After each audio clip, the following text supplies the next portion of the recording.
Hi, good afternoon, everyone. So, what I wanted to discuss in today's video about Module 3 is this concept of elasticity that has particular importance when we are looking in the field of microeconomics. Uh, the topic of elasticity is less important when we are discussing macroeconomics.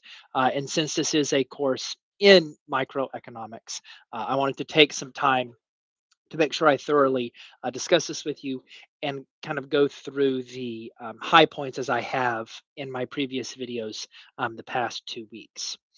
So, as a broad definition, as a working definition, elasticity can be thought of as the responsiveness, is one term. Another term that I like to use is the sensitivity. It's the sensitivity of a producer or a consumer to a change in price. And if you walk away with nothing from this video, make sure that you walk away with this important note. Elasticity is not slope. Again, elasticity is not slope, but elasticity does impact the slope of either the demand curve or the supply curve, depending upon whichever curve we're measuring, whether we're looking at the price elasticity of demand or the elasticity of supply. It definitely impacts the slope of either curve that it's measuring, but it is not slope. And the reason for this is because of how the formula is derived. So when we are looking at the price elasticity of demand, we are looking in the numerator as our value in the numerator.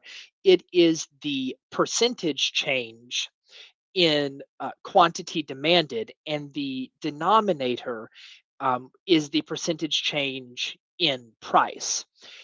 And it should become immediately obvious. One reason why elasticity is not slope is because slope is just rise over run. It's just a change in y over a change in x. In elasticity, we are looking at a percentage change in x over a percentage change in y. So it's a very different formula altogether, but again, can dramatically impact the slope of either the demand curve or the supply curve. When we are looking at that formula of a percentage change in quantity demanded relative to a percentage change in price, we have different categories that we use to grade, if you will, the elasticity of either the demand curve or the supply curve. If the percentage change in quantity demanded, looking at the price elasticity of demand, if the percentage change in quantity demanded is greater than the percentage change in price, then goods that will fall in that numerical value of greater than one are going to be known as elastic, meaning they are fairly sensitive to a change in price. On the reverse end of that grading scale are goods that we would call inelastic. And inelastic inelastic goods have a small percentage change in quantity demanded relative to a very sizable, in some cases, percentage change in price. One way to keep this straight is that goods that are elastic have lots of options. They are often luxuries. There are plenty of substitutes, whereas goods that are inelastic are almost always necessities.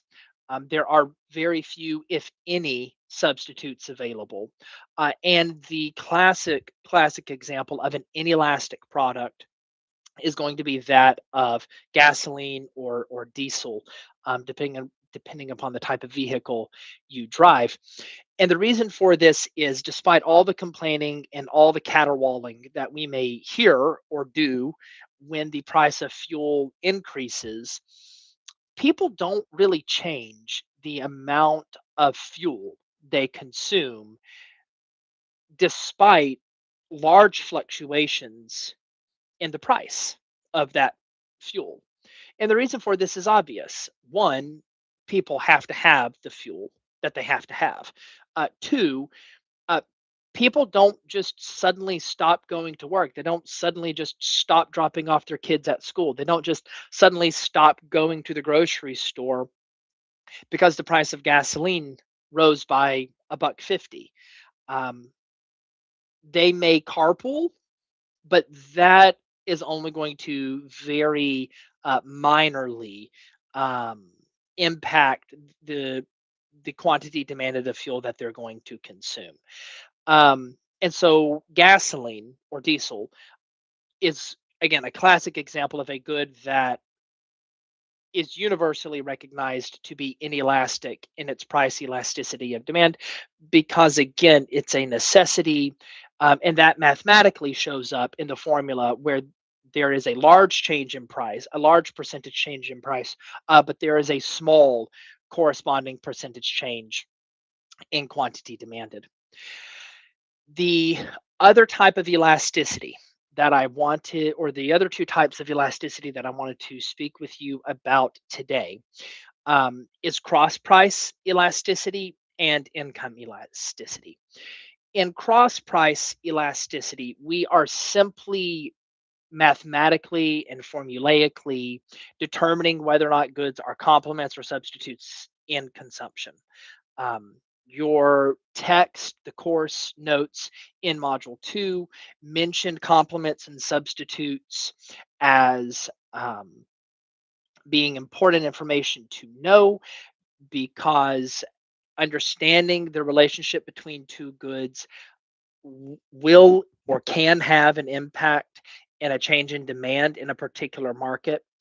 And so this cross price elasticity calculation is again our mathematical and formulaic way to say, okay, if we find that the cross price elasticity of these two products is positive, then we know that these two products are substitutes. And we can also measure the strength of that relationship because we have computed it. And conversely, we can also say that if these two products have a cross price elasticity that is negative, then we know that they are in fact complements in consumption. The last type of elasticity that I wanted to bring to your attention today is that of income elasticity. And we only use this formula to determine whether goods are normal goods or inferior goods.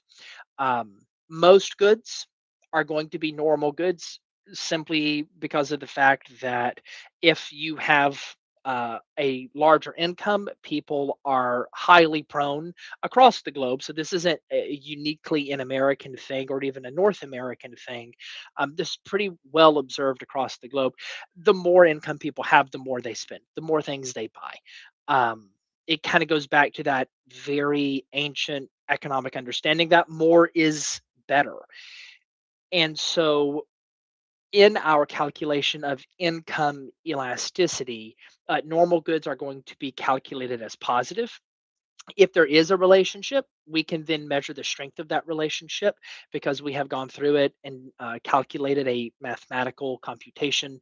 And then we can rank all of these products to say, this product exhibits a very high rate of uh, normalcy, or if the income elasticity is calculated as negative, we can say this product shows a low rate or a very low rate of inferiority. And remember, just as a quick point to go back to information in Module 2, normal and inferior does not mean whether you like it or don't like it. Normal and inferior does not mean that it's good for you or that it's bad for you. Um, has nothing to do with that. In point of fact, it is only about a simple question. If you had 100 extra dollars in your pocket, if I just came to you and said, here's 100 extra dollars, what would you go buy with it? What would you go use that $100 for? And whatever that is, it is extremely likely that that product is going to be a normal good because your income has gone up, and at the same time, to complement that, you've now engaged in a purchase which you otherwise would not have. So, those are the high points that I wanted to bring out to you for Module 3 this week. As always, feel free to reach out to me if you have any questions or concerns. And please remember that I hold office hours every Saturday from 1 to 2 p.m. Mountain Standard Time. I look forward to meeting a few of you then. And if you don't have any other questions for me, then I hope you have a great week. Thanks so much. Bye bye.